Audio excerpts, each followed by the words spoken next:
Now we are really in that wrap-up mode of putting everything together in the mind. So, if you could help us do that and formulate what you have It's said, all set out in the note that I have given. excellent. So, Mulaz, we don't have So we to can really travel anywhere else. That's right. Mulaz, I just wanted to mention one other broad point, Mulaz, before. If your Lordships will allow me to respond to your Lordship's query a little later, if your Lordships permit me to do that. I just wanted to make one other broad point, Mulaz. And that is, if your my lords look at Article 180, sub-article 1.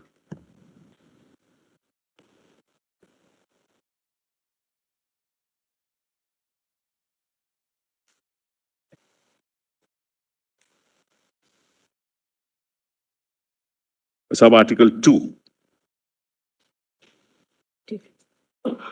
1 or 2, Mulaz, both may be read together.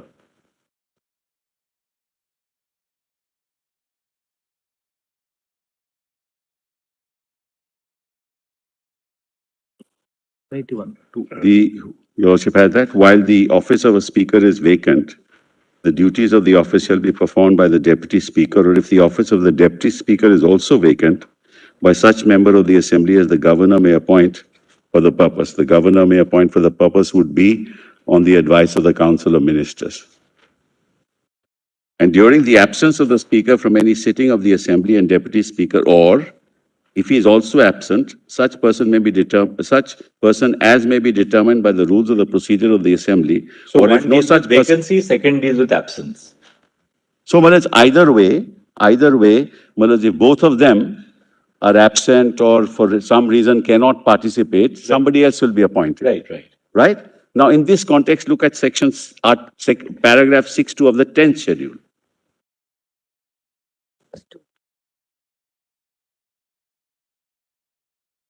They have to be read together. Just another broad point I wanted to make before your lordships.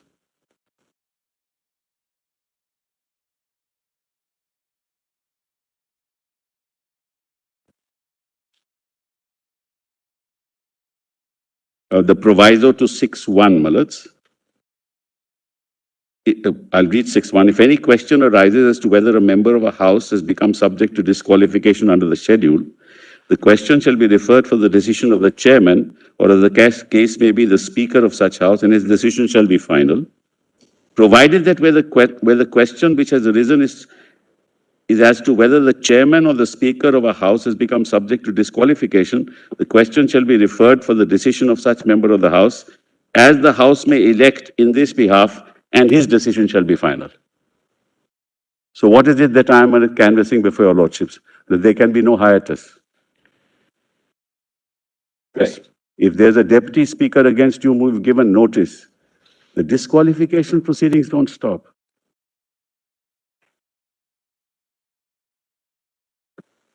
That's my first one. At the outset, I made that submission to your lordship. They've not answered it. That's why the order of this court on the 27th, saying that, all right, you can file your reply, Malaj, is as well as the proceedings won't go on. Is as if their proceedings won't go on. Because somebody else would have presided over the house and proceeded with the disqualification. This is the problem with the Nabam Rebia judgment now. So it gets referred. And the deputy speaker cannot decide. Until the decision of the committee of the house is taken, what happens in the interregnum? Which decision of which committee? This question as to his disqualification is referred to the committee. Yes. Right? Committee is looking into the matter. In the meanwhile, what happens? No, but the person elected as the speaker then, or chairing the house, will decide. There is no committee. Read with 180. Yes.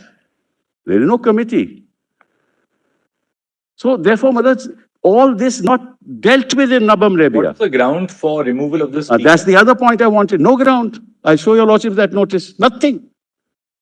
So that was not a disqualification. He was not being removed under disqualification under the 10th schedule. Correct. Therefore, that notice was an ab initio void. No, but they can always say that, look, we don't have confidence in the speaker. No, they can't, because that's the removal proceedings are under 179. I showed your lordship Shaktar and call, which says it has to be for reason. I showed that to your lordships at the outset. Because removal is stigma, which is why Manoj is allowed to be in the house, allowed to participate in the proceedings and respond to the allegations. It's not a no confidence. No confidence is no reasons. It's a removal. Again, not considered in NABAM. So these are very serious questions.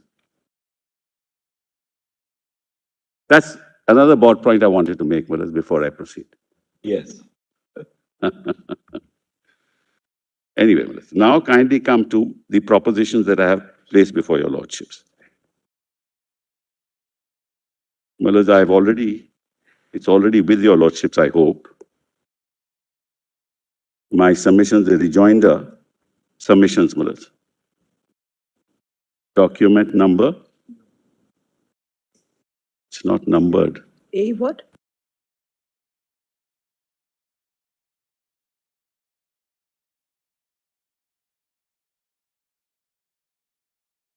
In rejoinder on 14th of March.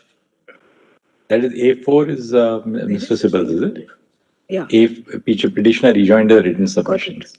Yes, that's correct. So, Malaj, all that I've set out now so that I don't have to, Malaj, wherever necessary, I'll refer to the document, otherwise not, Malaj, because your lordships have actually gone through all the documents. But, Malaj, first I will deal with item number, Malaj, page 2, 3, and 4, Malaj, the submissions made by the other side, which I'm going to deal with presently. At page 2, Roman small 3 and Roman small 4.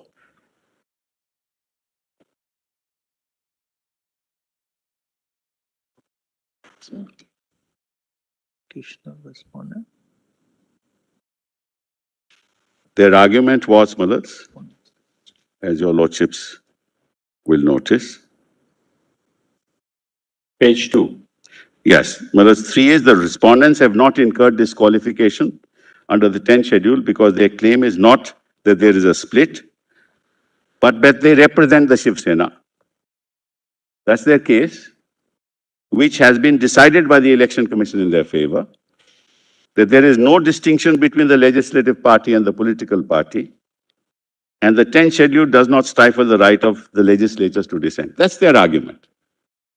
I hope I have encapsulated, Malaj, accurately. Then next 4, respondents have not incurred disqualification under 2(1)(b) of the 10th schedule because the respondents had appointed their own whip, Shri Bharat Gogavle, on the 21st of June, and they have obeyed the whip issued by Gogavle. The legislature party has the right to appoint the whip, relying on members of Maharashtra Legislative Assembly disqualification on grounds of defection rules. I hope, Malaj, that's a correct articulation of what they've said. Now, Malaj, our answer, kindly straight away we'll come to the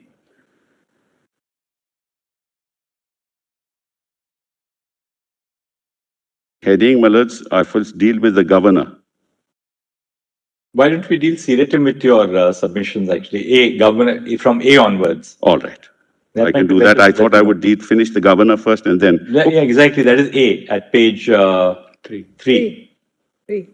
Capital A. Capital A, yes. A, Governor's decision. that's correct. Give me a minute. Yes. It's capital A. Non-recognition of factions under the Constitution. That's the one, Manoj? No. Decision. Page 3, page 3. Page 3A. Page 3 bottom, top. Para 5. Para 5. Yes. Oh, okay, yes. Yes, governor's decision. The respondents contend that it is the duty of the governor to hold a floor test. The only constitutionally ordained forum is the assembly, and further contend that by whatever process or means the governor can gather the information that was required, which raises a credible doubt as to the majority of a government in power. In support of this contention, reliance was placed on the law laid down by this Honorable Court in Bomai and in Shivraj. That's their case. It is respectfully submitted that the respondent's contention is misconceived and is based on a misreading of the law in Bomai and Shivraj. It is settled law that the governor's decision to call for a trust vote is subject to judicial review, and the same is liable to be quashed if it is based on extraneous considerations. in Shivraj Chauhan, whilst holding that the exercise of discretion by the governor to call for a floor test is subject to judicial review, this honorable court observed that, quote, the court is entitled to determine whether in calling for the floor test, the governor did so on the basis of objective material and reasons which were relevant and germane to the exercise of power. The exercise of such power is not intended to destabilize or displace a democratically elected government, accountable to the Legislative Assembly and collectively responsible to it. The exercise of the power to call for a trust vote must be guided by the overarching consideration that the formation of the satisfaction by the governor is not based on extraneous considerations. That's the heart of the decision. It's not Miller's that he cannot call for a floor test, but the reasons on the basis of which he must call for a floor test must not be extraneous and irrelevant, which is what I tried to show yesterday to your lordships, Miller. Then, Malaj, the governor cannot resort to whatever process or means to gather information which casts a doubt on the confidence enjoyed by the government in the assembly. The governor's satisfaction has to be based on relevant and constitutional considerations. In the present case, the governor, in his decision on 28th of June, arrived at his satisfaction that the government headed by Uddhav Thackeray had lost the trust of the House on the basis that, and I quote, majority of Shiv Sena MLAs have given a clear indication on behalf of the Shiv Sena legislature party that they intend to exit from the Mahavikas Aghadi government. That's the heart of the matter, Manas. That's the decision of the governor. The 34 of them have come to me and I recognize them. If that's germane to his decision-making, constitutionally germane to his decision-making process, he's right. And that's why I said to your lordships yesterday, and I gave your lordships the Sarkaria Commission, brothers, that the governor can only deal with alliances. He can only deal with parties. He cannot deal with individuals. Otherwise, there'll be havoc. Any three people from any party will go to say that now you must call for a floor test.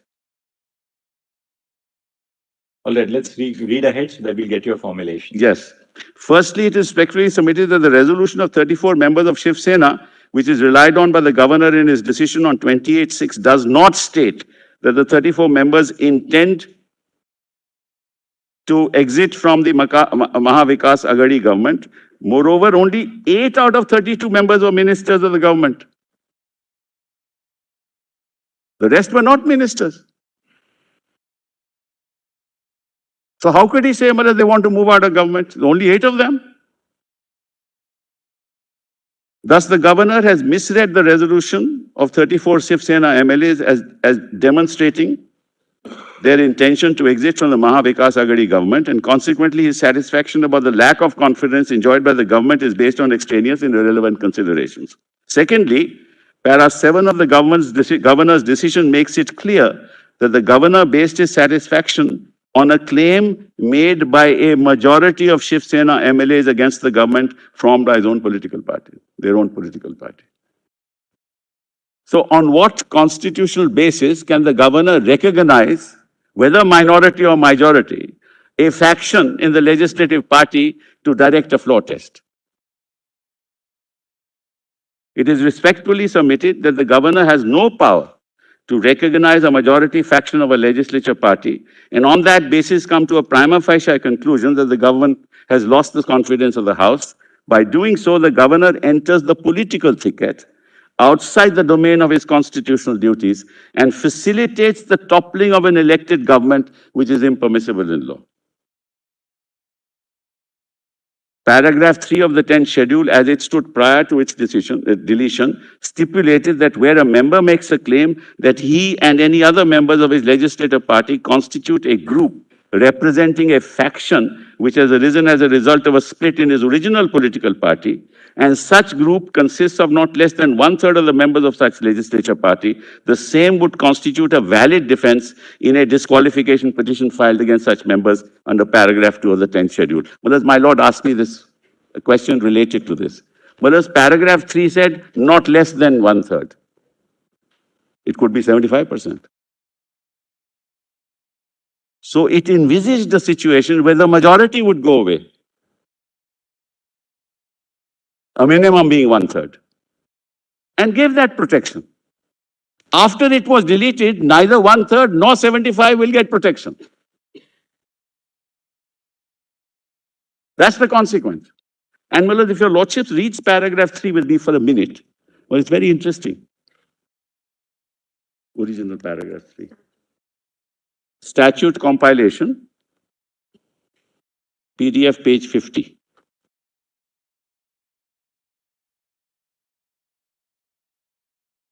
Where is that? Statute compilation. Yeah, yes, I got it, yes.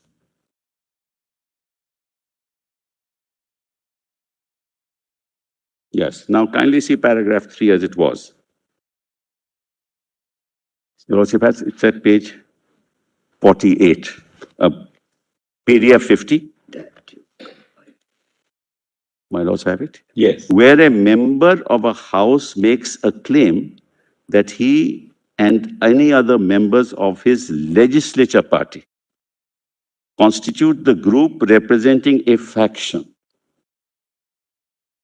which has arisen as a result of a split in the original political party. Any such group consists of not less than 1/3 of the members of such legislative party.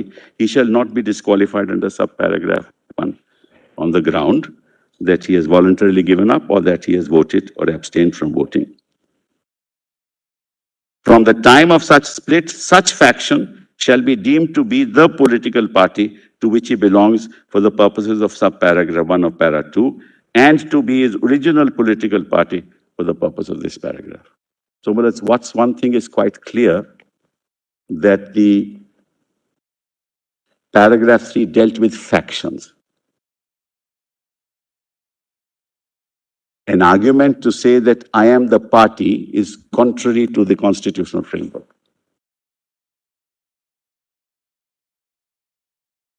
Because he is not the party. Because the party is registered, Malad, under section 29A of the Representation of Peoples Act. The office bearers of the party are communicated to the Election Commission. And whereas the constitution as accepted is the final document, he can't now say, I am the party, because the party with the election commission and the party with the speaker is only the members of the legislature belonging to that political party. So you can't say, I am the party. So that proposition is unfounded in constitutional law. So I go back, Malaj, to my submissions. So, Malad, I go back to my page 5.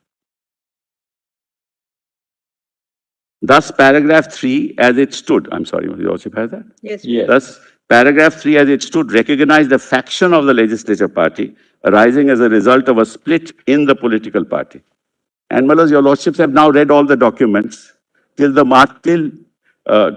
the 4th, is there any reference to any split? No reference. No mention of split.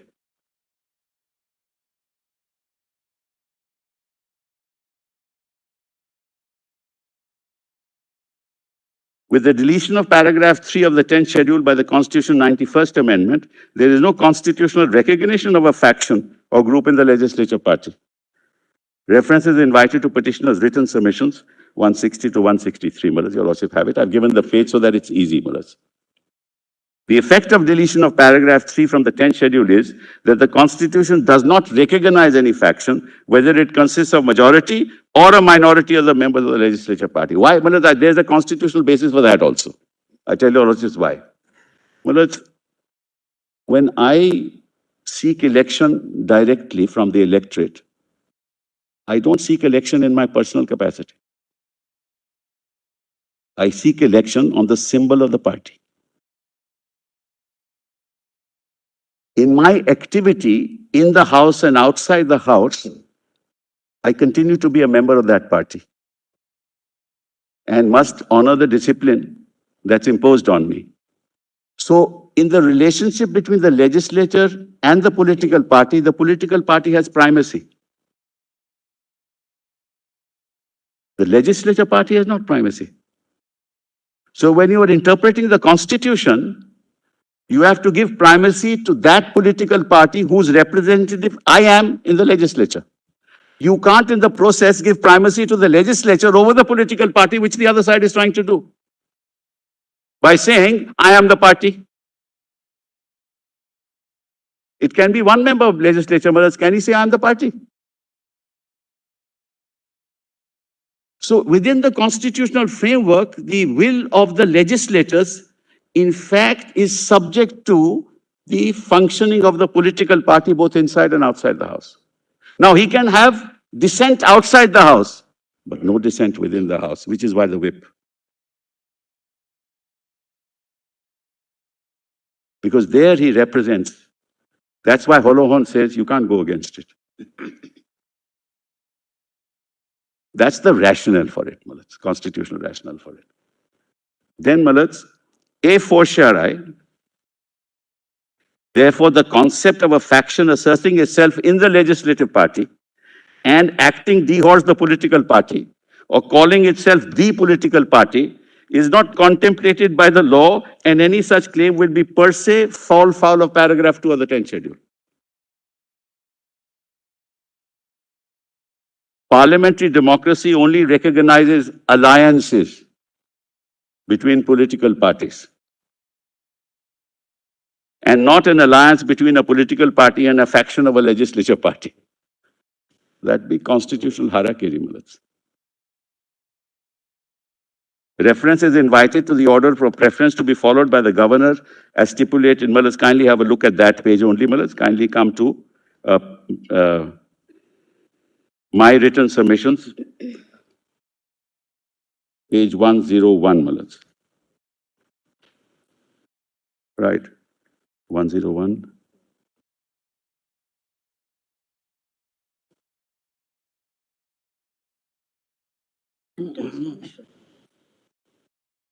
Which file would that be, please? Petitioners written Yes, Petitioners, 101. written submissions.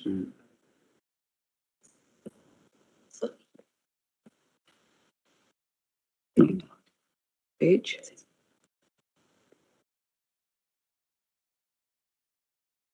Yes. Now, let's kindly share. Very interesting. Yes, yes. Yeah. Kindly see page 101, paragraph 240. Yes. Yes, it is submitted that the governor cannot recognize the rebel MLAs and of political parties, as that would ring a death knell on the working of a multi-party democracy.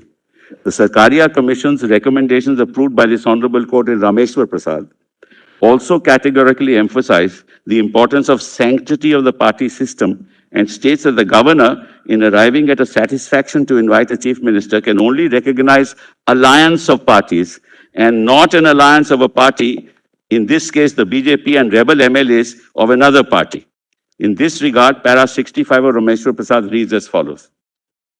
Para 4.11.04 of the Sarkaria Commission report specifically deals with a situation where no single party obtains absolute majority and provides the order of preference the governor should follow in selecting a chief minister. Now, this is final. What does it say? The order of preference suggested is, 1, alliance of parties that was formed prior to the election. So parties, alliance of parties.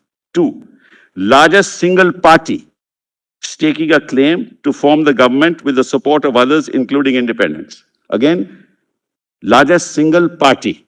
3, post-electoral coalition of parties with all the partners in the coalition joining the government. And 4, a post-electoral alliance of parties with some of the parties in the alliance forming a government and remaining parties, including independents, supporting the government from outside.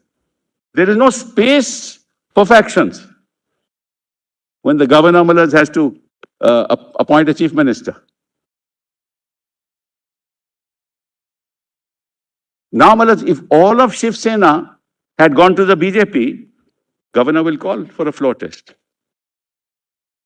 If the Shiv Sena itself had gone.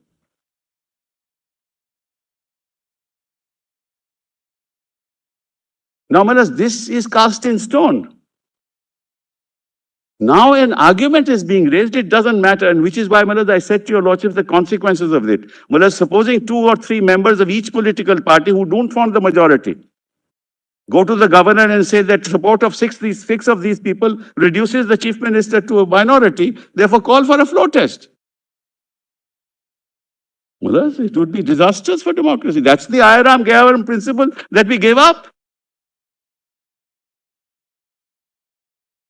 Put 50 members of BJP today, Malad, support Uddhav Thackeray, will he call for a test? So, Malad, the whole propositions, the propositions that have been advanced by learned friends are all contrary to basic principles of constitutional law.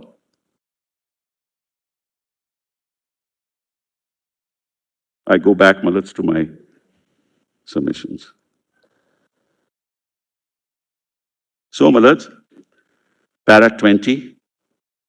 Therefore, the recognition of a faction of a legislative party as the basis to cast a doubt on the confidence enjoyed by the government in the House would be an act of constitutional impropriety and legally mala fide. It is respectfully submitted that under the constitutional scheme, a member of a legislative assembly set up by a political party does not have any independent identity in the House. Dehors the political party on whose ticket he is elected to the House. The same is clear from the following. Now, this is important. Kindly see Article 170 of the Constitution and kindly see Sub-Article 1. Subject to the provisions of Article 333, the Legislative Assembly of each state shall consist of not more than 500, not less than 60 members chosen by direct election from territorial constituencies in the state. Well, I mentioned that to your lordships yesterday. Delimitation Commission, territorial constituencies, direct election from the territorial constituency. Now, kindly come, let's go to item 2. Under 7(1) of the Representation of Peoples Act 1950, the total number of seats in the Legislative Assembly of each state is as shown in the second schedule. Further, Section 7(3) of the Act provides that the extent of each assembly constituency shall be as determined by the orders of the Delimitation Commission made under the provisions of the Delimitation Act. I don't have to read it, your losses may take it, that's correct. We'll waste time otherwise. Then come to 4. The first step in the process of nomination, Section 33 of the Representation of People Act, prescribes that each candidate desirous of being elected to a seat is required to deliver to the returning officer a nomination paper completed in the prescribed form. The provision itself differentiates between candidates set up by a recognized political party and those not set up by the party. That's Section 33. No, let's not read it. That's up. Nobody can doubt what I have said. So otherwise, it'll take time.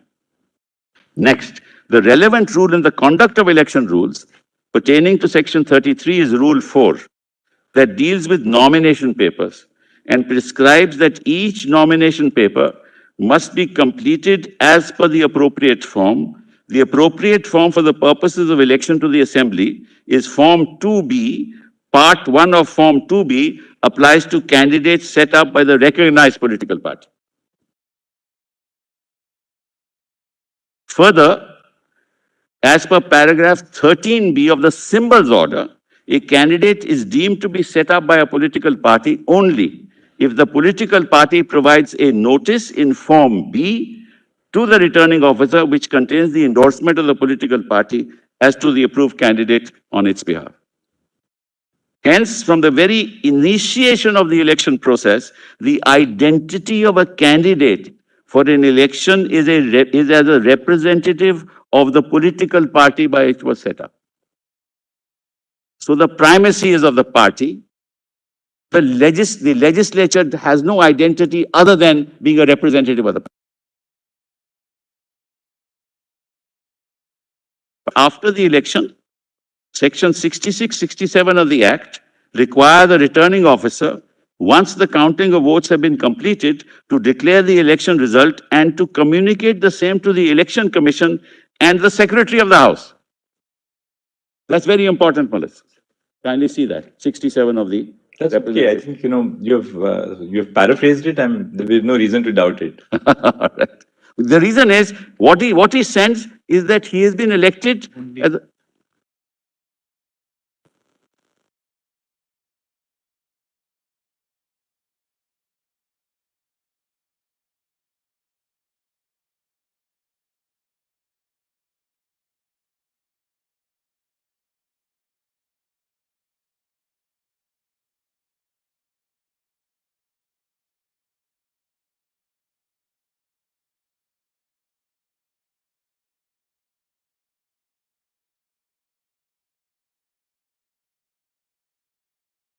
One C itself says, Malaz, declaration of the.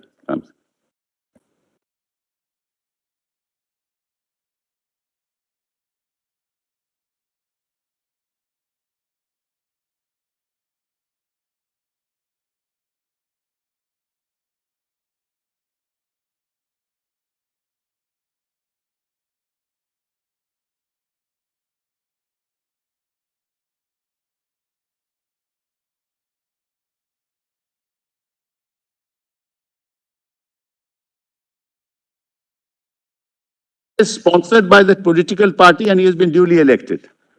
And the certificate also says the same thing. Would you go back to it, Malaz?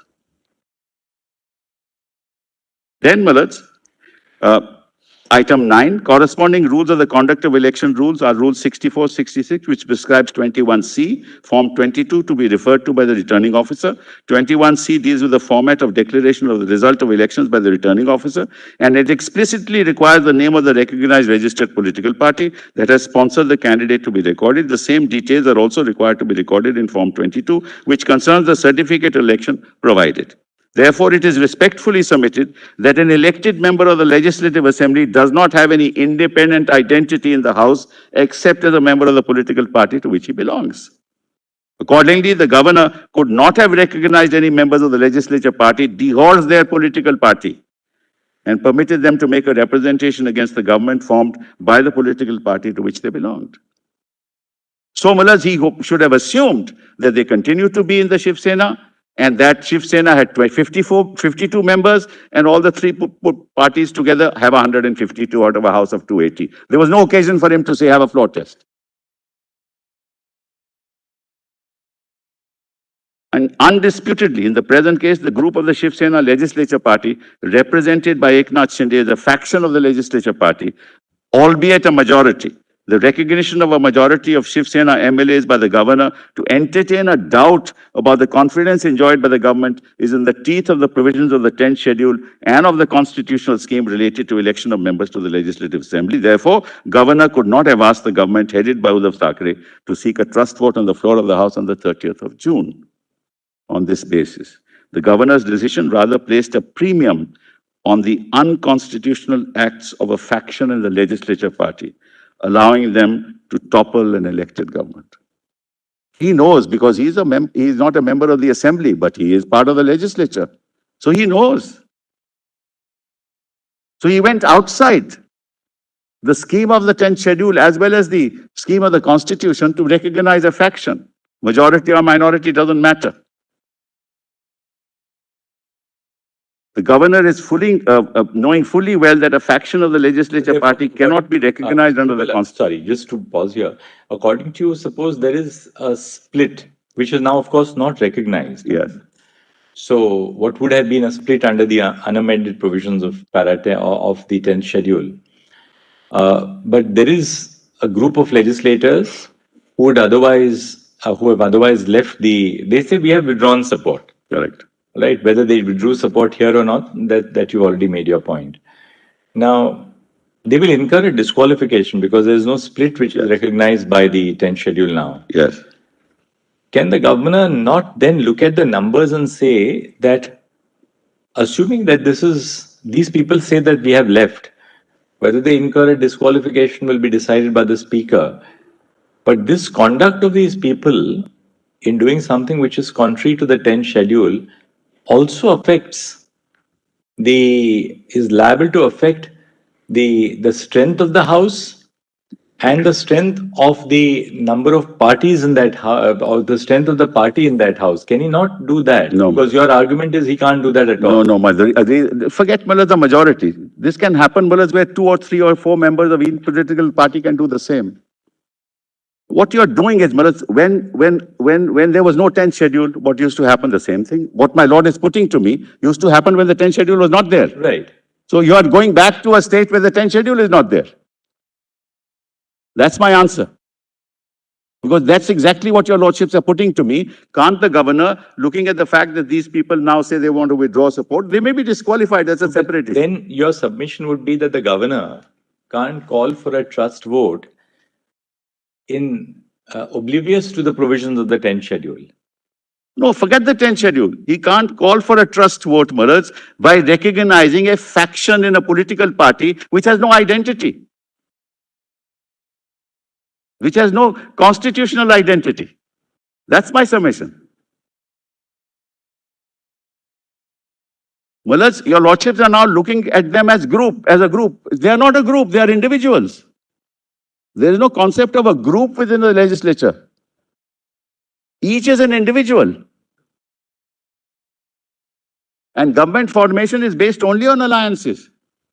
And therefore, Maharaj, calling a trust vote has to be based also on alliances, if it's been reduced to a minority.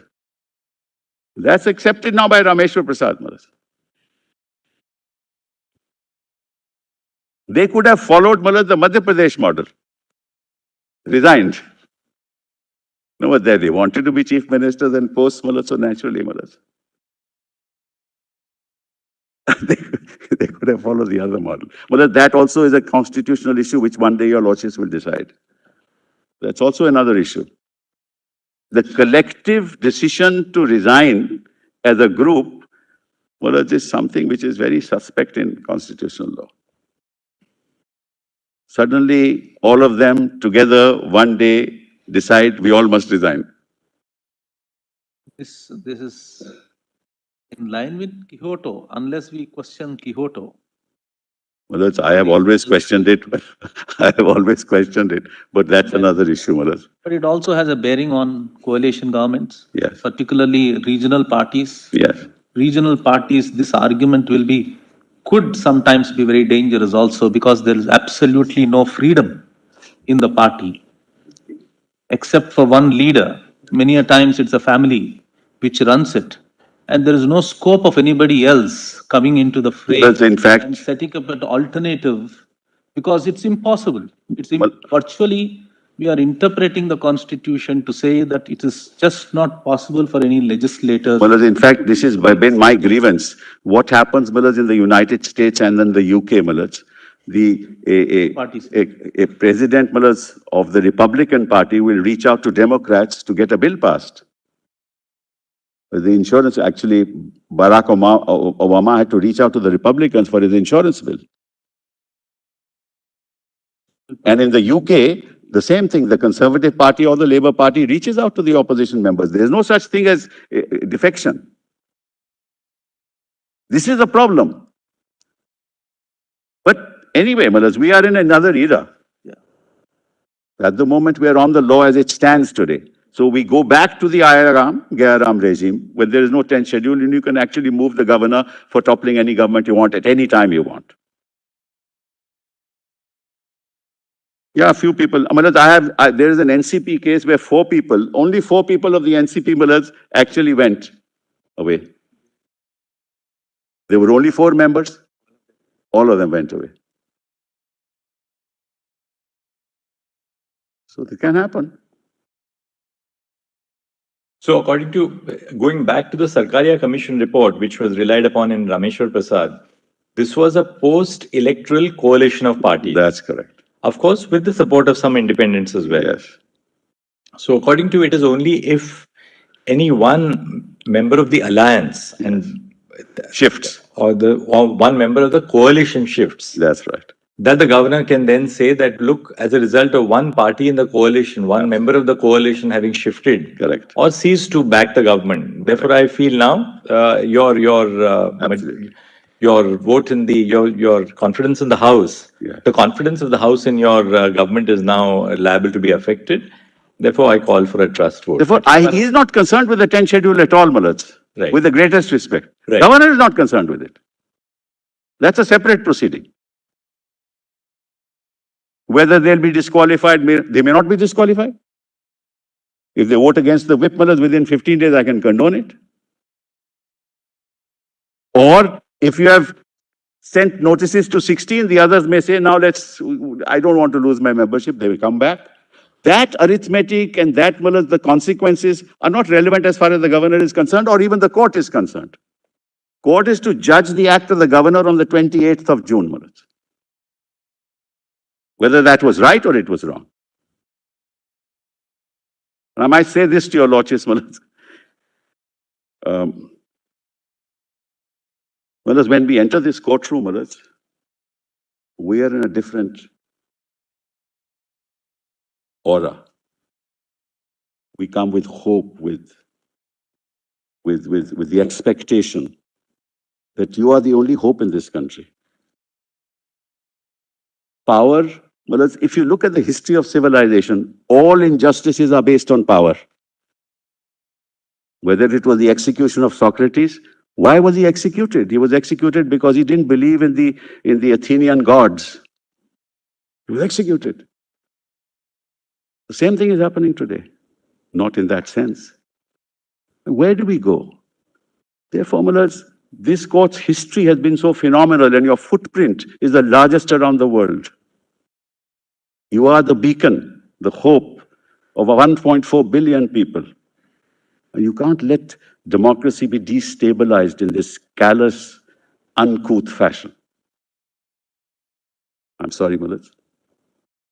But then taking your argument to its logical conclusion, that means that the governor cannot really have regard to any individual movement of a group or a number of MLAs or MPs.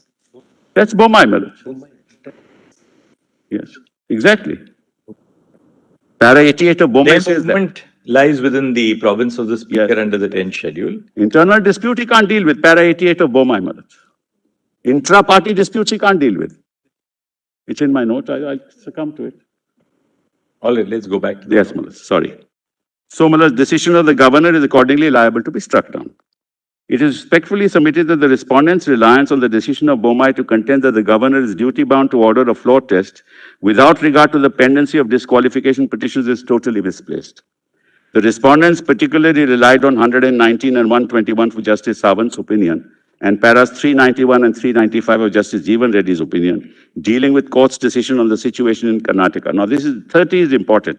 As regards the situation in the Karnataka Assembly, the issue before the court was whether the governor, on receiving letters from certain legislatures that they were withdrawing support from the government, was justified in himself coming to the conclusion that the government had lost majority and giving a report under 356 for issuance of a presidential proclamation. It is pertinent to note that the Chief Minister in that case had offered to test the government's majority on the floor of the House.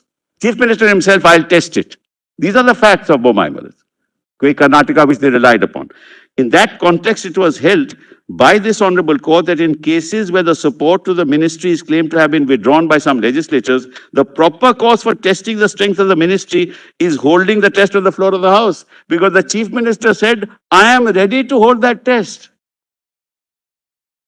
And para 3 was there on that day of the 10th schedule. And what did the governor do? 356. It's in that context that Bomai says, which is why I said the other day, these decisions are contextual. There's no general principle that can be applied across the board. They can't be. Freedom of speech is a general principle. How you will actually, recognize it is the context. So, in this connection, it is necessary, I'm quoting I'm sorry. In this connection, it is necessary to stress that in all cases where the support of the ministry is claimed to have been withdrawn by some legislature, the proper course for testing the strength of the ministry is holding the test on the floor of the House. That alone is the constitutionally ordained forum for seeking openly and objectively the claims and counterclaims in that behalf. The assessment of the strength of the ministry is not a matter of private opinion of any individual, be he the governor or the president. It is capable of being demonstrated and ascertained publicly in the House. So first you must reach a bona fide, constitutionally valid conclusion that this requires a floor test. and on relevant considerations. If you are able to justify that to the court, then the only remedy is a floor test. Well, it's the next paragraph, I just read the highlighted portion, para 391, at the bottom. Whether the Council of Ministers has lost the confidence of the House is not a matter to be determined by the governor or for that matter anywhere else except the floor of the House, correct? Principle of democracy underlying our constitution necessarily means that any such question should be decided on the floor of the House. The House is the place where the democracy is in action. It is not for the governor to determine the said question on his own or his own verification, which is what exactly he did by recognizing a faction. Now let's kindly come to para 32. Thus, S.R. Bommai is not an authority for the proposition that the governor must order a floor test whenever a claim is made that the elected government has lost the confidence of the House, irrespective of whether such claim is based on unconstitutional or extraneous considerations. Rather, S.R. Bommai, it was categorically held that the power under 356 cannot be used to... I just waste, we have a short time. My colleague has to also. I don't want to hog everything. Rather, in S.R. Bommai, it was categorically held that the power in 356 cannot be used to sort out internal differences in or intra-party problems of the ruling party. Para 82. If your lordship will just allow me to show that, if it's convenient. Well, I'll show that here. Volume 2. There's Bommai? Yes. We'll read Bommai here. You have extracted it. Yeah, I've extracted it. Yeah, there you, we'll read it from your extract. Much easier. We've got Bommai, of course. Yes, I purposely did it, Mala, so that otherwise you just We don't have to skip go around. back and forth at all. You have extracted it also. Yes, I've extracted it. It's okay. Well, it's actually, I must give credit to my colleagues. Yes, yes. Well, it's Mr. Tiwari, Mr. Devdutt, how wonderfully they have prepared this case. It's extraordinary. And I owe gratitude, sense of gratitude to them. Sort out internal differences or inter-party problems of the ruling party, and that exercise of this power for a purpose extraneous or irrelevant to the one for which it has been conferred by the Constitution would be vitiated by legal malefides. You're now looking at an intra-party dispute. They have come to you, they are 34, I recognize you, I recognize the leader because he is the leader. So the governor is I'm sorry. Mrs. Will just give us a moment. There was an urgent order. Which No. I'll just show it to my learned brother, Justice Narasimha. That's the morning. Morning, yes. Yes, sir.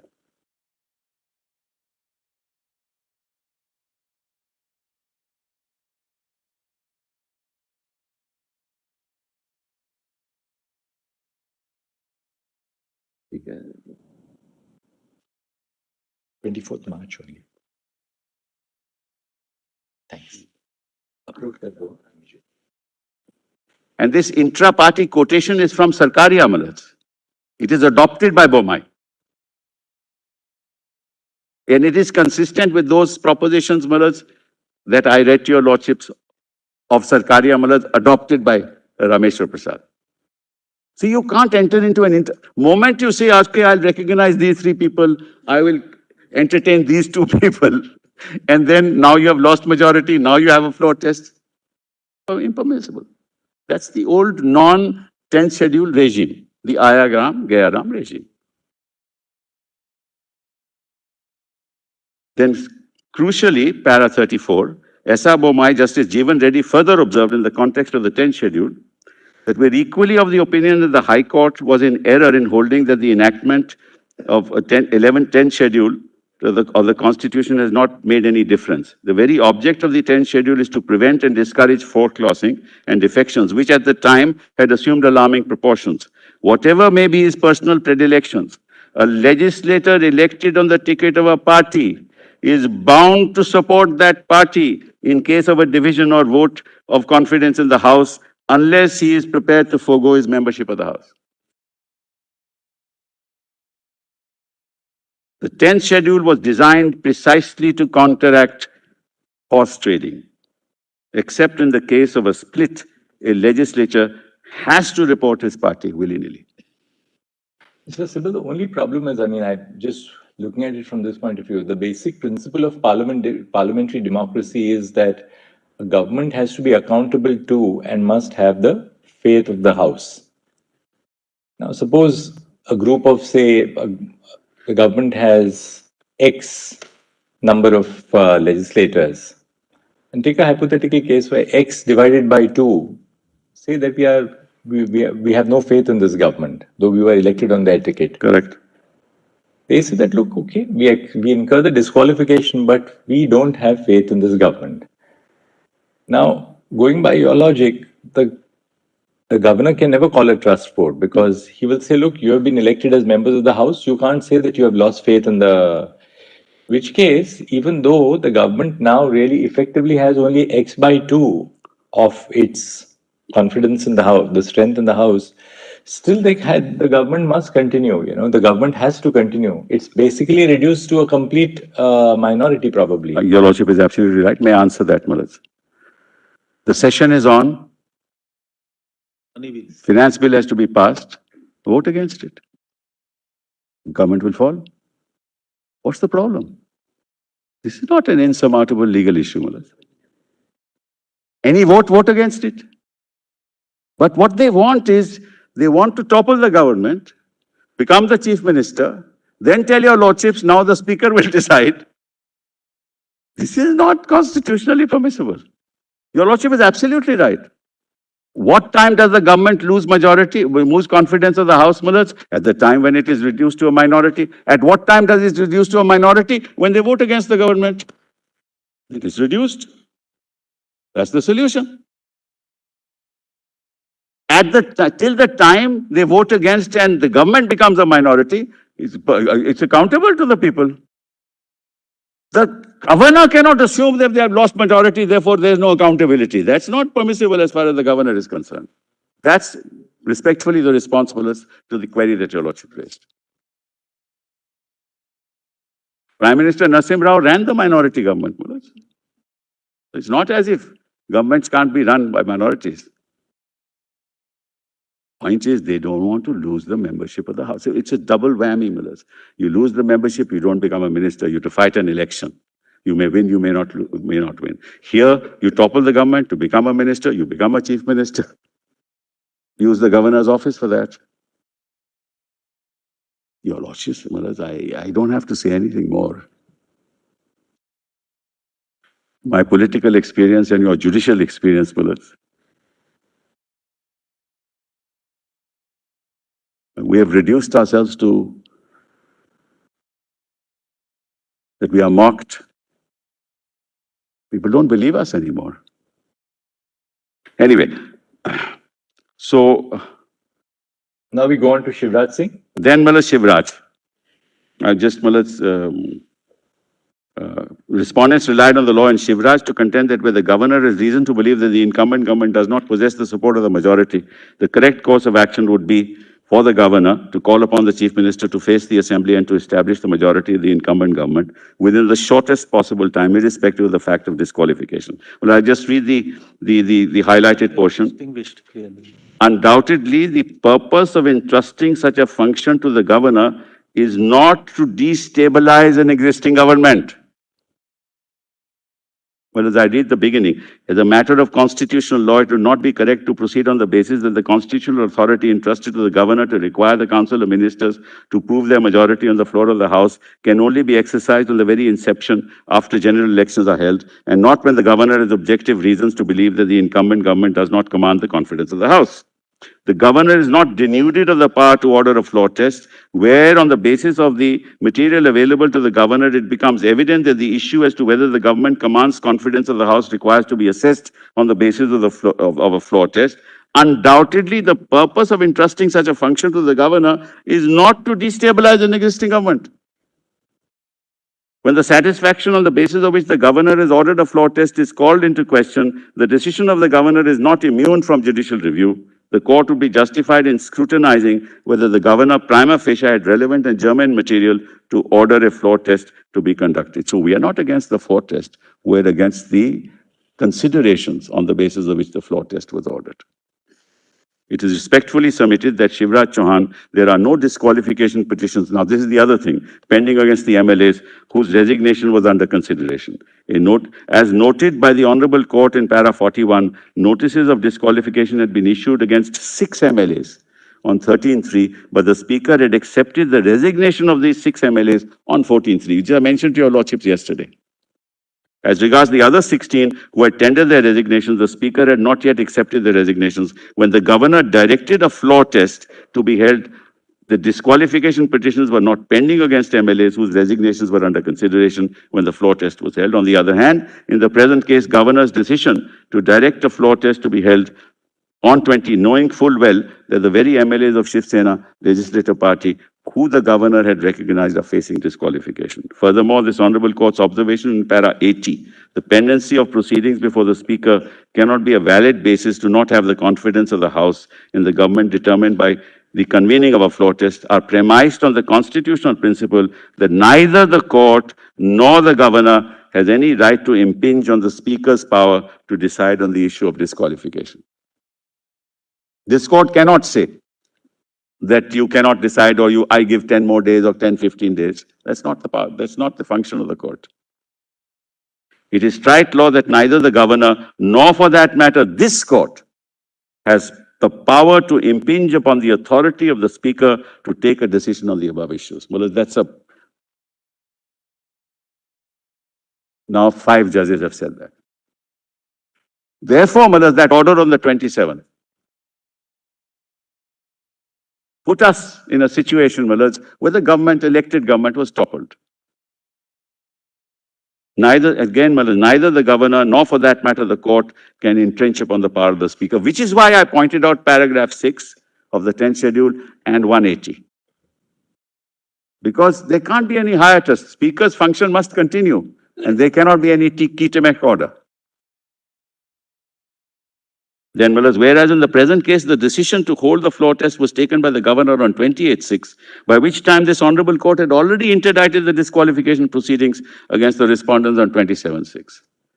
The Governor, being aware of the pendency of the disqualification petitions and being aware of the fact that this Honorable Court had extended the period of filing a reply on 2012, could not have disturbed the status quo in the Assembly by directing a floor test. Para 82 of this Honorable Court noted, nothing prevents the Speaker from taking a decision either on matters of resignation or of disqualification despite convening the trust vote. Even in Shivraj Chauhan, your Lordship said, because there was no interdiction there. So the court said, in Shivraj Chauhan, the Speaker could easily disqualify. But in this case, what happened? The Speaker could not move. So how does Shivraj Chauhan, an authority for the proposition that a floor test is necessary in these circumstances? The illegality of the Governor's decision on 28/6 cannot be remedied by subsequent event or actions. The respondents have sought to justify the Governor's decision dated so and so by relying on Uddhav Thackeray's resignation on 29/6 instead of facing the floor test. Further, it has been contended that even the votes of 42 MLAs were excluded. We are still through. That's not relevant. Whereas when Bomai was decided and Bomai set aside orders under Article 356, what did Bomai say? Bomai said, we have to restore the status quo ante. It doesn't matter what happened thereafter. I'll show those mullahs when I come to that. Bomai said so. Shivraj Chauhan also said so. We're not asking your Lordship that what Bomai said was the acts that have happened in between can be validated by the court. Right? Because there's legislation that is passed, there are other things that have happened. Those acts will be validated in your final decision making. But we cannot say that we can't have the status quo ante. Status quo ante, that's how Arunachal Mullahs was decided, how it was decided. Only on that basis. Status quo ante was restored. It also happened in Uttarakhand Mullahs when this court restored the Chief Minister Mullahs by setting aside the order of the Governor. So we are not saying, Mullahs, that everything that happened thereafter is illegal. No, we are saying that's the molding of the relief as and when your Lordships decide one way or the other. Anyway, Mullahs, I'll just quickly now. Then Mallards, kindly come to 46. S.R. Bomai and Union, the court, while considering the legality of a presidential proclamation under 356 that has been subsequently approved by both houses of parliament, held that an invalid proclamation would nevertheless have to be set aside. So this argument, Mallards, that is according to an argument of frustration. Because you are now saying, look, subsequent events have happened. I am the chief minister. I am enjoying the fruits of power. Please don't do anything. Now there is confidence in me in the house. All irrelevant. Bomai says so. Held that an invalid proclamation would nevertheless have to be set aside, thereby recognizing the principle that the legality of an act must be tested on its own terms, and acts consequent thereto cannot give the color of legality to an action which is illegal. I've given the paragraphs, Mullahs. Further, Bomai holds that upon invalidation of the proclamation under 356, the natural consequence is to restore the status quo ante. Court may, however, mold the relief in respect of subsequent acts, but when restoring the status quo ante, the court must restore the Council of Ministers and the Legislative Assembly as they stood on the date of the issuance of the proclamation. Otherwise, the remedy of judicial review would be rendered meaningless. How much more eloquent can the court be on this matter?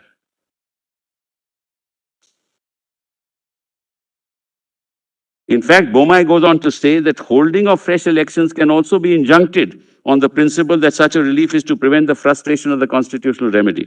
It further goes on to say that the court may be duty-bound to give an interim order of this nature to make effective the constitutional remedy of judicial review and to prevent the emasculation of the constitution.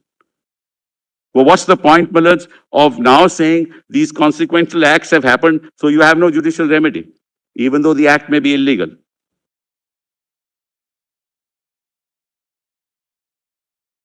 Additionally, Mallards, additionally, it is settled law that the village, let's leave that out, Mallards.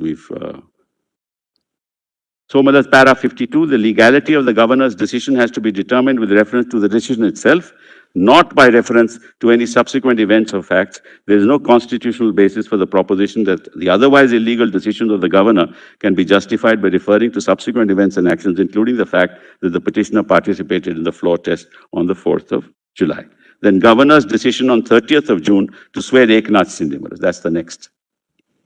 It is respectfully submitted that governor does not have the power to invite a leader of a faction of a legislative party, acting dehors the political party. But where does the governor get this power from?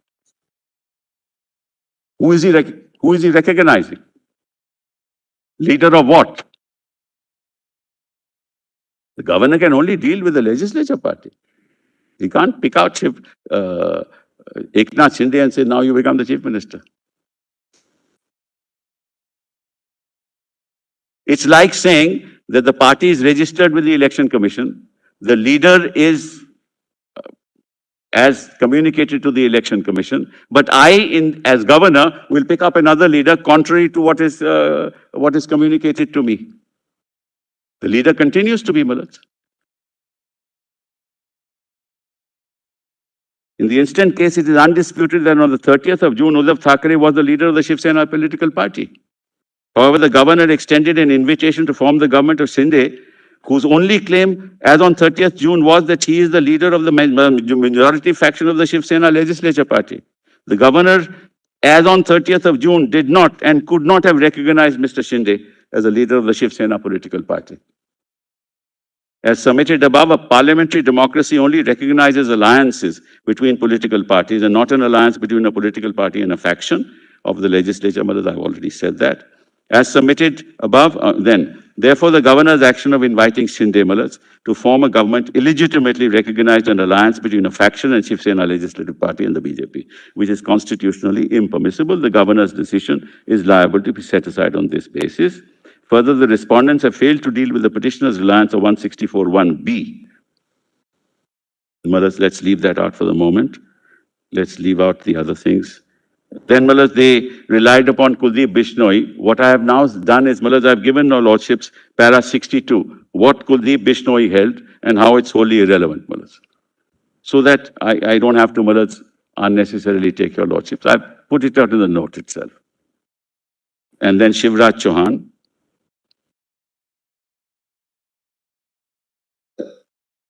Then come to respondents now. This is the next topic. Next topic is page 20. Item C, respondents based on undisputed facts on record have incurred disqualification under 2(1)(a). Petitioners have shown that the undisputed facts of the respondents, namely so-and-so, passing a parallel resolutions. I will let Dr. Singhvi actually deal with this because originally also he had dealt with it. So let's sort of... Then C1, now respondents contend that now repeatedly saying that there's been a split and you have not merged is of no consequence because there is no one, this is no one's case. I have never argued that I have split from the political party. I'm just quoting from the transcript, how useful this transcript is. I have never argued that I have split from the political party. We have never argued that we needed to merge with other parties. Those were defenses under the 10th schedule. Our consistent and continuous argument has been that we are within the Shiv Sena, represent the rival faction. Now he's accepting it. Representing the rival faction which ought to be recognized as a political party. Now, this is the cat is out of the bag. Now he is saying outside the constitution, outside the principles of constitutional law, a faction in the legislative party should be recognized as a political party. Without going to the election commission, without registering yourself, what political party? So I'm quoting only from the transcript. And has now been recognized as a political party is in question is in this matter. Then, I've said the contention that the respondents never claimed that they are a faction in the legislature, but they are a political party itself is totally misconceived. After the deletion of para 3, a faction, I've already said that. Effect of deletion is that a faction, as soon as it indulges in prohibitive conduct under para 2, would have no defense available. So they have no defense available. Respondents' justification in substance is that they are the majority faction in the legislature party, which is no justification in the eyes of law. Respondents cannot avoid the inevitable consequence of disqualification. Legality of respondents' actions is to be tested based on substance and actual effect on the impugned acts. I will not deal with it. Now, let's forget about this election commission for the moment. Now come to C3 at page 22. Erroneous conflation of legislature party and political party. I just don't understand on what basis my learned friend made this submission. The whole purpose of the 10th schedule is to talk of the legislative party and the political party as separate entities. And to prevent acts which would amount to disqualification. That's the whole purpose. The Constitution doesn't recognize that. Even the Representation of People Act doesn't recognize the legislature party. It is only in the 10th schedule because you wanted to prevent acts of disqualification. In furtherance of their smokescreen defense of being in Shiv Sena, the respondents have repeatedly asserted that there is no distinction between a legislative party and a political party. And again, quote from the transcript, we have consistently said so, that a legislature party is integral and originally connected and co-joined to a political party. What's the basis of this submission? And I still say, I am the original political party. So first he says, I'm a faction. Now he says, I am the original political party. Because that faction should be recognized by the governor as the original political party. Now they are presuming that this is only a rival faction. He just said that it's a faction within the legislature party and not a rival faction within the political party. Whereas your lordships have time and again said, you can't segregate the two. A legislature party is also an extension of the political party. That is how it has been right through the whole artificial distinction which has been drawn, that is that the legislature party who did it and the political party had nothing to do with it. I have never ever said that the two are different. Our argument right through has been the decision of the legislature party has the authority of the political party. Where does he get that from? Decision of the legislative party has the authority of the political party, unless he says, my faction is the political party. Thus, In substance, the respondents contend that the faction representing a majority of the legislative party is deemed to be the political party without regard to the political party which has been registered by the Election Commission under 29A. A fortiori, therefore, without referring to the original political party which has been registered with the Election Commission, the majority faction contend that they can hold themselves out as a political party and take actions within the House, dehorse the political party on whose ticket they were elected. It is submitted that a majority faction cannot claim that they are the political party registered on with the Election Commission under 29A of the Representation of People's Act. There is nothing in law which allows such a claim to be made. Distinction between the legislature party and the political party is reflected in the provisions of the 10th schedule. Submission of Eknath India Group is contrary to the clear provisions of paragraph 1 and paragraph 2 and the explanation. I have read it to your lordships for this. I will not trouble your lordships with that. Then I only come to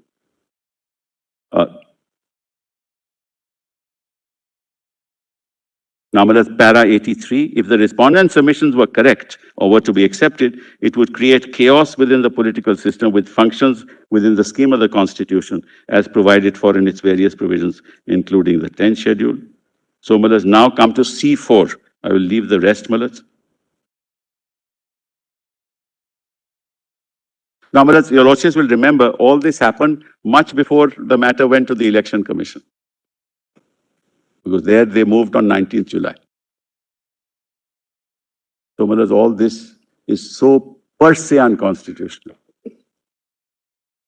Now come to right to dissent.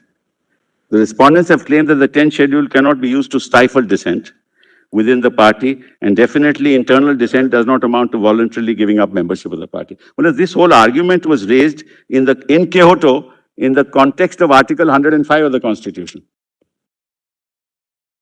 not in any other context, and was rejected. And 105 of the Constitution, I'll just quickly read it to your lordships.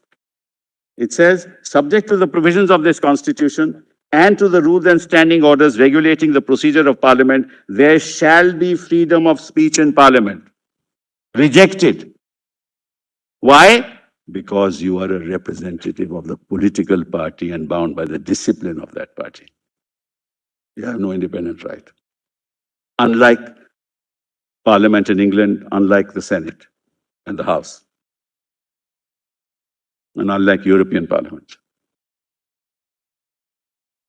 Respondents have claimed the 10th schedule cannot be used to stifle dissent. Then at the outset, it is respectfully submitted that the said contention is in complete violation of the decision in CHEQUE, where this court specifically considered and rejected the argument that provisions of the 10th schedule violate the freedom of speech and conscience of the legislatures. It was held that people have grown distrustful of the emotive political exultations that such floor crossings belong to the sacred area of freedom of conscience or of the right to dissent or of intellectual freedom. This court is distrustful of that, is what CHEQUE says. The 10th schedule, it is urged, negates those very fundamental assumptions of parliamentary democracy, of freedom of speech, of the right of dissent and the freedom of conscience. This was urged by Mr. Jethmalani. It is urged that this unprincipled political defections may be an evil, but it will be the beginning of much greater evils of the remedies graver than the disease itself were adopted. 10th schedule, they say, seeks to throw away the baby with the bath water. So, all this I don't have to go through. And then, this went on. I will not trouble your lordships. Kindly come to para 44. Para 44 is what. But a political para, page 27, functions on the strength of shared beliefs. Its own political stability and social utility depends on such shared beliefs and concerted action of its members in furtherance of those commonly held principles. Any freedom of its members to vote as they please, independently of the political party's declared policies, will not only embarrass its public image and popularity, but also undermine public confidence in it, which in the ultimate analysis is its source of sustenance. And then, para 47, this is a quotation from Rodney Brazier. Once returned to the House of Commons, members' party expects him to be loyal. This is not entirely unfair or improper, for it is the price of the party's label which secured his election. Now, my lords, disloyalty is for a price which has secured him the chief ministership, if I can put it, my lords, differently. Then, my lords, para 49. Well, it's the highlighted portion. Unprincipled defection is a political and social evil. It is perceived as such by the legislature. People apparently have grown distrustful of the emotive political exaltations that such floor crossing belong to the sacred area of freedom of conscience, or of the right to dissent, or of the intellectual freedom. The anti-defection law seeks to recognize the practical need to place the proprieties of political and personal conduct, whose awkward erosion and grotesque manifestation have been the bane of the times. This is recognized by a constitution court. Above certain theoretical assumptions, which in reality have fallen into a morass of personal and political degradation. And this particular litigation is a shining example of that political degradation. We should, we think, defer to the legislature's wisdom and perception. Saying we know the reality, and that's why the 10th schedule, that's why they must not crossing the floor must not be allowed. And then Bomai, whatever may be his personal, I've already, Malads, personal this thing, I've already read that, so I will not trouble your lords. Then, Malads, now, para, respondents based on undisputed facts on record of incurred disqualification. I will not do that. I let my learned friend deal with it. Ahmad actually mentioned it yesterday. Every act of theirs from the 21st onwards is an act in violation of 21A. Every act of theirs, which is undisputed. 21B, of course, but that's on, afterwards. Yes. Then, Malads, now,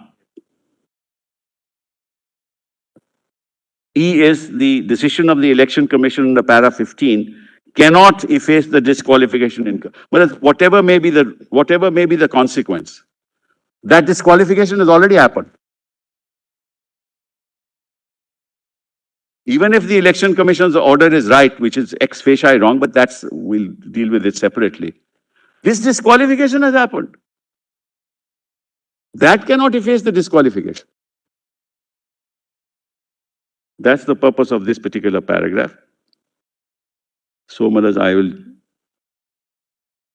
Then the order dated 27/6, interdicting proceedings before the Deputy Speaker, in effect, created a hiatus in the operation of the 10th schedule. I've already, Malas, dealt with that. So I won't trouble your lordships with that. And then the list of dates. Then the only thing I have to now, Malas, is to go back on my written submissions. On my written submissions. Original written submissions.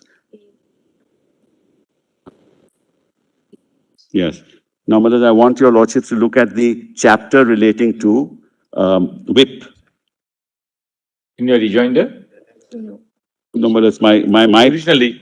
original submissions, Yes. chapter relating to whip, that is PDF page 70 in my written submissions. If your lordship don't mind. 70. 70. Lordships, just have a look at it. Chapter 7. Yes. Chapter 7 on whips. And whereas they did not address your lordships on this at all. The only thing they gave was that document which I showed to your lordships yesterday. Only one thing which they have said Yes. about WIP is Yes. that they have referred to the disqualification rules. Yes. Oh, yes, I have to deal with And that. perhaps you may want to. I'm sorry, I should. In my, Related to 3(1). I'm going to show that immediately, Malas. That's my mistake. I should have, in my desire to finish quickly, Malas. Kindly go to those disqualification rules. There is compilation, Malas. Rule you will have to. Yes, statute compilation.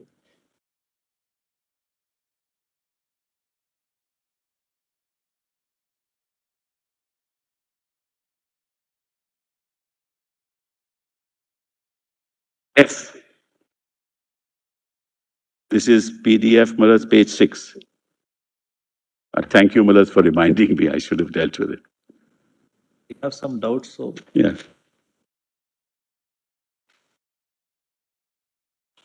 Yes.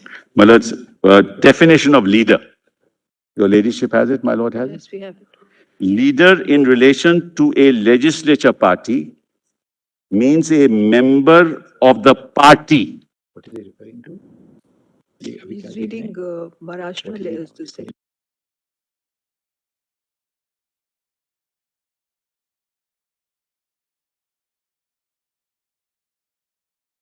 तो ठीक है, कोई बात नहीं। First bookmark, Page page 2, हाँ, 1 बजे कर लो। rather 4, 5 and 6. तुमको भी definitions. टाइम मिलना चाहिए। Definitions. Oh, okay. हाँ। Yes. Thanks. So PDF 6. Yes. Say, leader, Lordship has that now? Definition of- Leader in relation to a legislature party means a member of the party chosen by it as its leader. Chosen by the party as its leader. Member of the party chosen by it as its leader. Complete misreading of this definition, Maharaj. And includes any other member of the party authorized by the party to act in the absence of the leader. Authorized by the party. Consistent, Maharaj, with all my contentions. This is not in the domain of the legislature party. The party chooses the leader, the party chooses the whip. So this argument that I had thrown you out, Sunil Prabhu I had thrown you out, therefore I need not have recognized Sunil Prabhu at all on the 3rd. Because I had appointed Gogavle. Amalas, yesterday, an argument was made, how could they whip act outside the house? Amalas, what were they doing in Assam? Appointing a whip outside the house? They made a serious argument yesterday. This is a whip, how could they do it outside the house? So you're sitting in Assam in the lap of the BJP, and you are displacing a whip which is recognized by the political party and conveyed to the speaker, and these office bearers are there on the record of the register of the assembly. And you say Gogavle is the whip? I mean, it's per se voluntarily giving up membership. You say I continue to be the leader. On what ground? You've been removed on the 21st of June itself. So how are you the leader? Well, kindly look at it this way for a moment. Well, supposing I say I am the party, what should I do? I should go to the party, call a meeting. There are rules of the party. Go and establish your majority in the party, and then become the chief minister. There may be no dispute in the legislature party. Take a case, Maharaj, where there's no dispute in the legislature party. What would a person do if he says that, look, I am the party?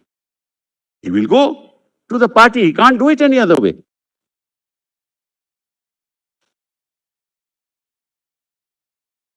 Now, if you are able to galvanize the support of X number of members, there may be minority, there may be majority.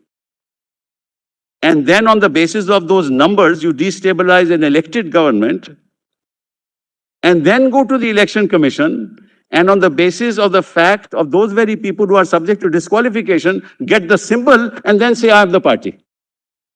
Which of the two Maharaj procedures would be constitutional?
Constitutional law, Maharaj, members of the legislature can never be given primacy over the party. Can never be given. Because they are individual members, Maharaj. Group means you may actually act together, that's not relevant.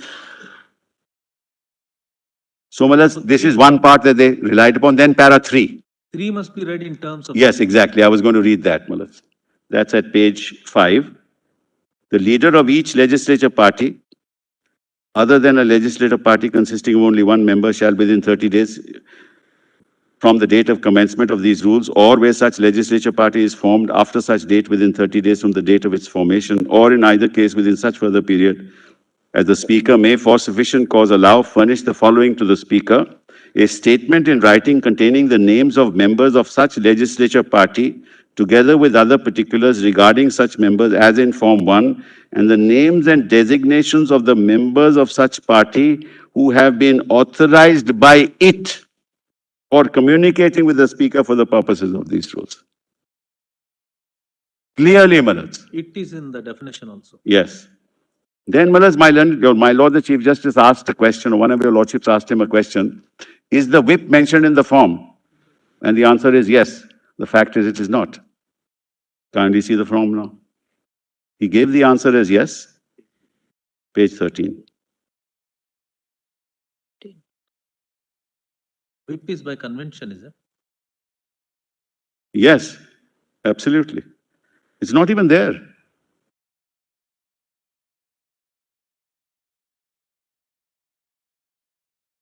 Party affiliation, that's all. Item 5. Date of election, date of signing of the form. Which form is this? This is Form 1, Malaj.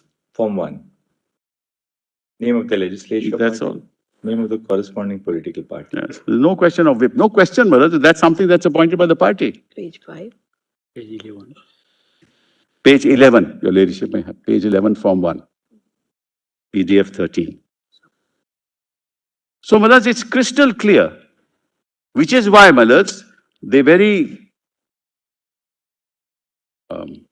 strategically did not refer to all that I had said about the whip. Not mischievously, strategically.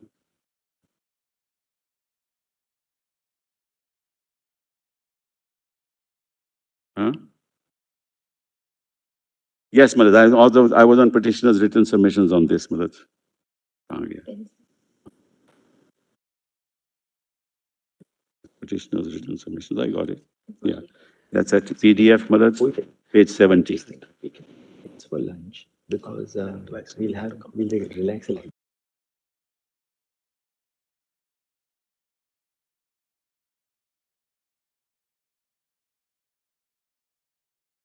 Let's see. PDF, Malaj, page 70 on whips and the role of political parties.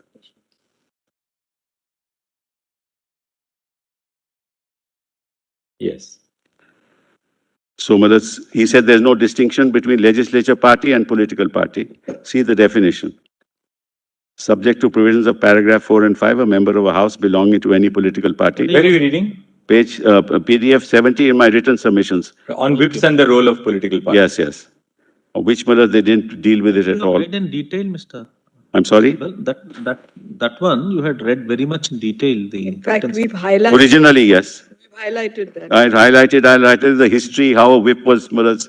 All that I said, but they didn't deal with it at all. Their argument was, no, the legislature party appoints the whip. And they gave that document to your lordship, Malaj, which is contrary itself to the record, because that's a Rajya Sabha member, Malaj, appointing with it. So, Malaj, I've done with this part of it.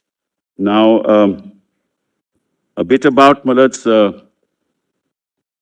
Nabam Rebia, if your lordship will permit me. Malaj, as far as Nabam Rebia is concerned, Nabam Rebia does not take into account the ambit of Article 179 of the Constitution and the concept of removal in 179.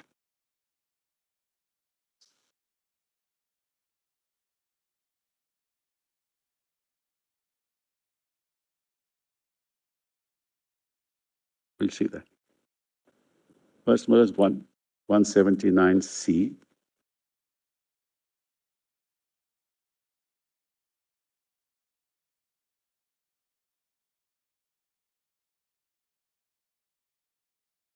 Does He not will be take into removed from account it. the concept of removal in Article 170. Yes, removal in 179C, Malaj, not dealt with at all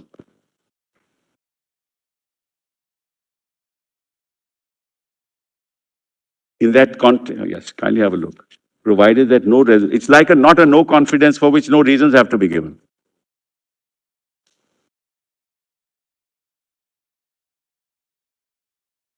May be removed from his office by a resolution of the Assembly passed by majority of all the then members of the Assembly.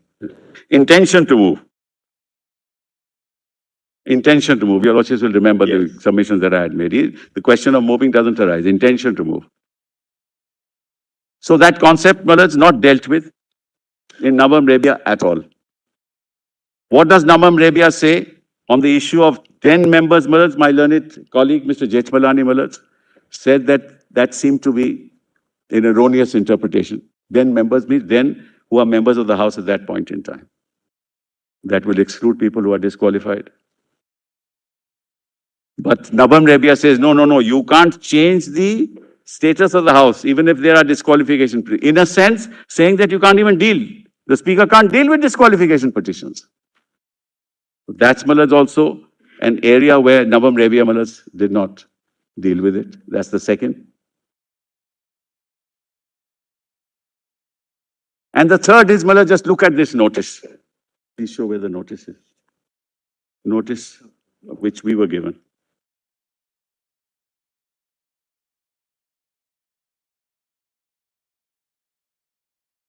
Para 235 or what?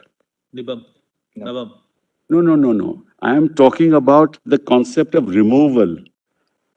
I'm not talking about, we are not here talking about whether the article is referred to or not. No, not the ground. This is the whole point. That issue was never raised. It was means, many things you have said happened but didn't happen. So let's not go into it. There is no discussion as to, there's a difference between notice for removal and a mere notice without any grounds for removal. See the notice here. Yes, can we see the notice? Yes, that's one important. Yes, I know, I've already said that. Convenience compilation, 2 Malats. Page 62 Malats, PDF. It's very interesting. PDF page? Page 62 Malats. 62. Now, Malats, kindly see. Just have a bare reading of this notice, you'll find out, Malats. You realize the fallacy of the decision in Nabam. Running into 731 pages? Notice.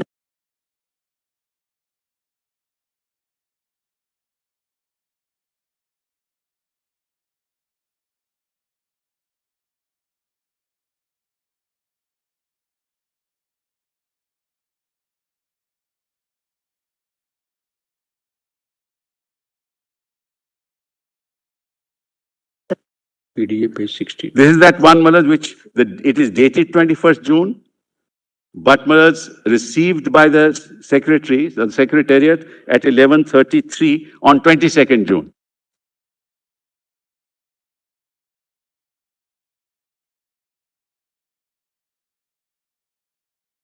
AM. Yes. Says my lords have it? Yes. You were elected as Deputy Speaker of the Maharashtra Legislative Assembly in 2019. Since February 2021, due to resignation of Nana Patole from the post of Speaker, you have been discharging functions. We all respectfully submit that you no longer have a right to continue as Deputy Speaker. What kind of notice is this? For my removal?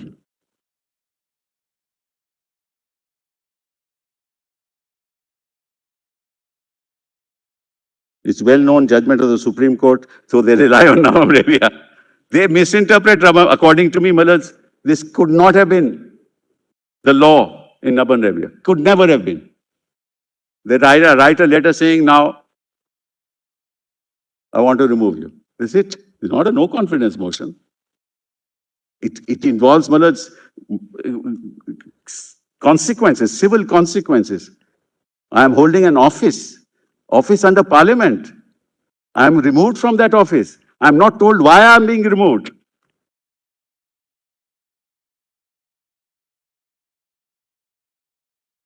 Yes, that's why the Constitution says at the time when the Legislative Assembly is in session. Remember, I read that?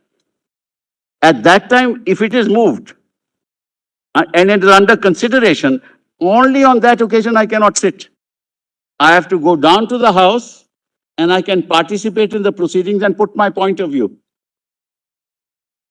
The procedure itself tells you that inherently in this process are reasons for removal. What you're saying is simply saying no longer enjoy the support of the majority of the House means nothing. This is what you're Yes. saying.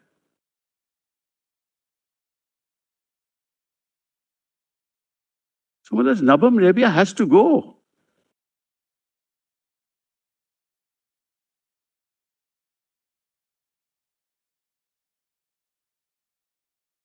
It's in that context that I mentioned 179C, Malas. So, Malas, I've done with that. Now, I just want to read, Malas, their letter of the 21st of June, that resolution. Your Lordships, will just permit me. I won't take much time now. Almost done. Which way is that? Convenience compilation 2, page. Section 2, page 55. That PDF 55, Malas. PDF 55. 55. 55. 55? Okay. 55. 55 only. Is that right? No. PDF 55. Okay. Yes, Malas. Can you kindly have a look? 12. Read with me this. ये कहाँ है? Page 42. 42 only. 42. Yes. Page 55, volume 2, Malas. 42. Yeah, page 55. Okay.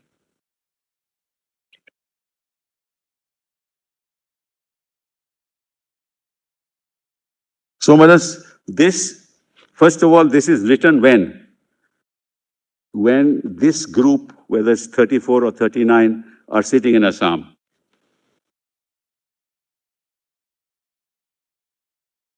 They know on the 21st of June that Eknath Shinde has been removed. Right, Malas? So it is in that context that this document is written. So obviously it's a self-serving document. It is not a document that sees the light of the day prior to 21st of June.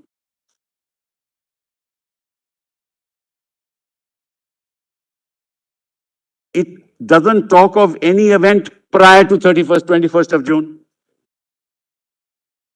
It makes some general statements that our cadres are unhappy. It refers to no such event.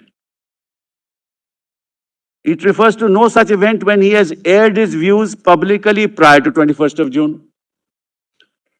It refers to no such communication to the Chief Minister or to the party office prior to 21st of June. It's a self-serving document to justify the switch to the BJP.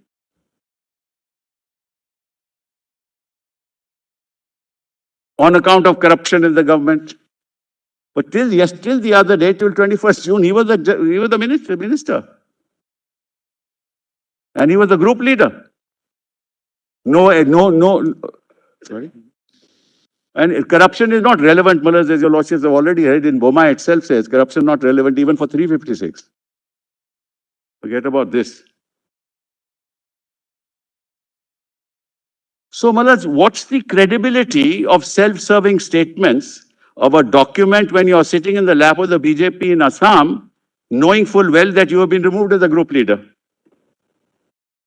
And that Ajay Chaudhary has been appointed. Now, Malas, kindly see the end of this document. PDF 58.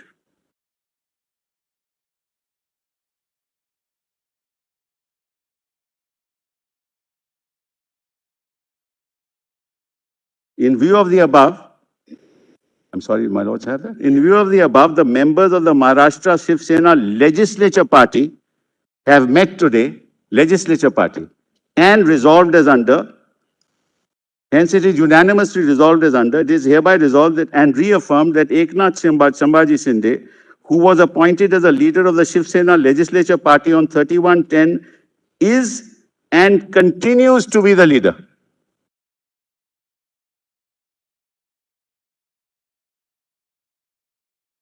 Why continues to be the leader? He is the leader, if he is the leader, because he knows he's been removed. And then it is hereby that Bharat Gogavle elected is appointed as the chief whip, and that Sunil Prabhu's appointment is cancelled. Well, sitting in Assam, 34 people or 39 or whatever, cancel the appointment of Sunil Prabhu. Which procedural law is this? He's been the whip since 2019. So it's a self-serving document. No credence can be placed on it. There's not a mention of a split at all. It's the decision of the legislature party. So no split, self-serving document, and relied upon to show that there was some enormous discontent that was happening, reflected nowhere in the document with respect to any fact that's stated. And governor says that this document shows I am in receipt of resolution of 21st by 34 members stating that there is enormous discontent. Resolution clearly indicates that the majority members of the Shiv Sena legislative party want to exist the alliance of the NCP and INC, and to that end they have reaffirmed the appointment of the leader of Shiv Sena legislative party. He is recognizing a person who has been thrown out, the governor.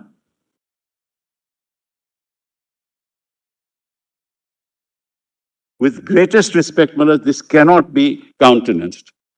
You have to completely disregard this document as a self-serving document with no indication. And therefore, Manoj, Justice Venkachalaya's observations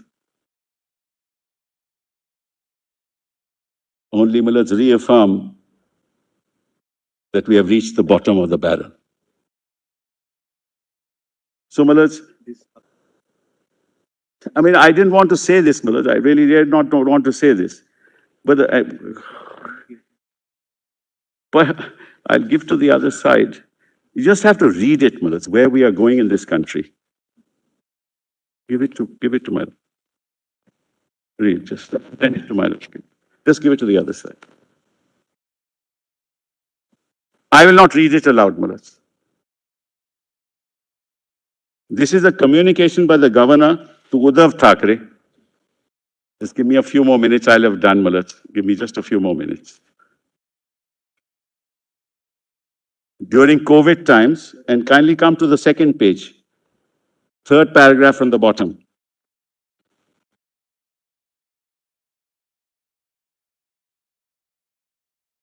Second paragraph from the top, Manoj.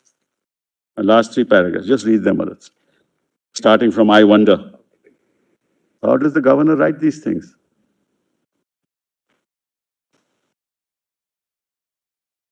This is the state of the nation.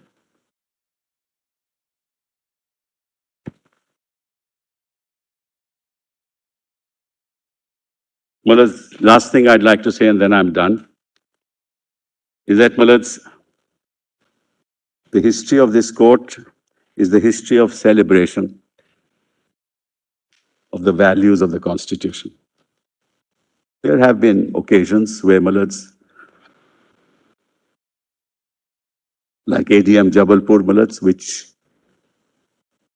is in dissonance with what this court has done over the years, Manoj. I wish and hope, Manoj, because this is an equally, Manoj, significant case. It's a moment in the history of this court when the future of democracy will be determined. Manoj, I am absolutely certain that without the intervention of this court,